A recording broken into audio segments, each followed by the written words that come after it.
नमस्कार। ये सारे भारतीय जनता पार्टी के सांसद संसद में खड़े होकर ताली इसलिए बजा रहे हैं क्योंकि नरेंद्र मोदी ने संसद में खड़े होकर बजट पर धन्यवाद भाषण दिया है।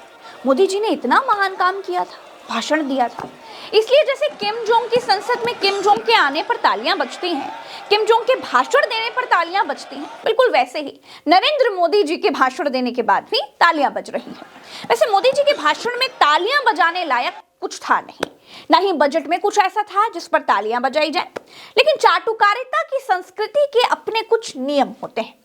देखिए, फल से लदी हुई जो डाली होती है वो थोड़ी झुकी हुई होनी चाहिए, स्वभाव में थोड़ी विनम्रता होनी चाहिए, लेकिन मोदी का पूरा भाषण कांग्रेस को कोसने में निकल गया। कहां ले जाना चाहते हो देश को? जो सजा हो चुकी है, मैं ये तो समझता हूं कि आरोप जो है उनके लिए तो आप सोच सकते हैं, लेकिन जो गुनाह सिद्ध हो चुका है, जो सजा काट चुके हैं, जो सजा काट रहे हैं, ऐसे लोगों का महिमा मंडन करते हो आप? कौन सा कल्चर और देश की अभावी पीढ़ी को क्या प्रेरणा देना चाहते हो आप?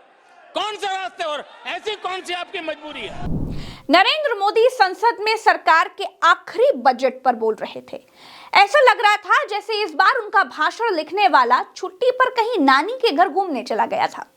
आज तक नरेंद्र मोदी ने संसद के भीतर जितने भी भाषण दिए सबको मिक्स कर डाला, वही पुराना टेप बजा दिया। वो सेना पर बोले, नेहरू पर बोले, राष्ट्रवाद पर बोले, कांग्रेस पर बोले, किसान निधि पर बोले, तिबारा फिर से सरकार बनाने पर बोले। थोड़ा उत्तेजित हुए, थोड़ा हंसे, थोड़ा सीरियस चेहरा बनाया, थोड़ा बीजेपी के प्रचारक की तरह बोले, थोड़ा अटल बिहारी वाजपेयी की नकल करने की कोशिश भी की।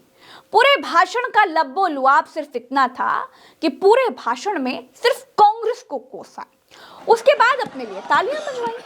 पूरे भाषण में नई चीज सिर्फ इतनी थी दोस्तों कि इस बार भाषण में राम मंदिर उद्घाटन का जिक्र था। हम आपको बीच बीच में नरेंद्र मोदी जी के भाषण भी सुना सकते हैं, लेकिन सुनाने का कोई फायदा नहीं है।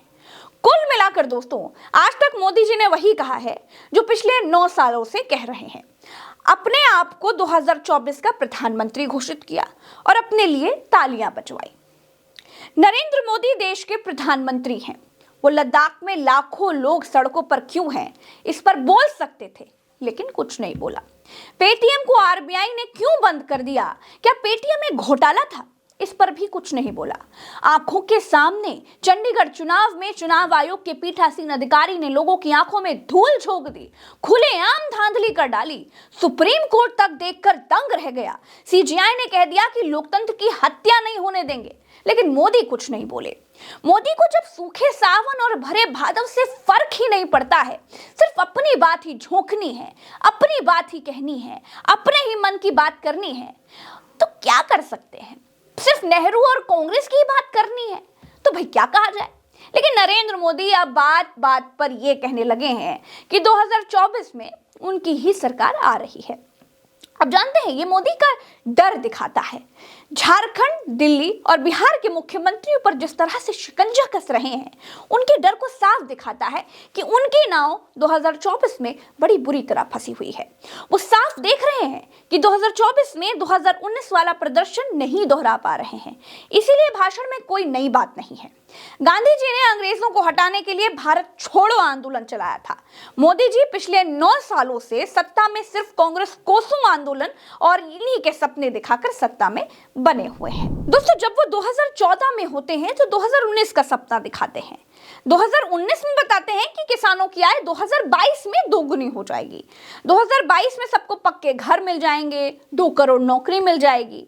अब 2024 में सपना दिखा रहे हैं कि 2047 तक 2 करोड़ लोगों के घर सोलर लग जाएगा, वगैरह वगैरह।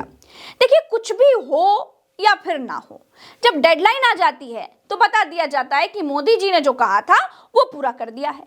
चाहे सबके घर का मामला हो, चाहे हर घर जल की बात हो, चाहे दोगुनी आमदनी की बात हो, चाहे महंगाई कम करने की बात हो, चाहे 2 करोड़ नौकरी की बात हो, जितने वादे थे सब अधूरे हैं। लेकिन भाषण में आम को इमली बताने की कलाबाजी से मोदी जी गोदी मीडिया और अपने सांसदों से ताली बजवाकर माहौल बनाने में कतई माहिर हैं। गोदी मीडिया पर आप इस भाषण की बड़ी बड़ी तारीफें सुनेंगे। अखबारों में सुबह ही टंका बज गया, मोदी जी छा गए, ऐतिहासिक भाषण वगैरह वगैरह की हेडलाइन देखेंगे। लेकिन किसी की भी हिम्मत ये नहीं होगी कि मोदी जी के भाषण का विश्लेषण कर दे, सब मोदी जी को अवतार मानकर चरणों में 4 बार वंदन करते हुए ही दिखाई देंगे और ऐसी ही हेडलाइन छाप देंगे। देखिएगा जरूर। अभी के लिए इतना ही। नमस्कार, जय हिंद।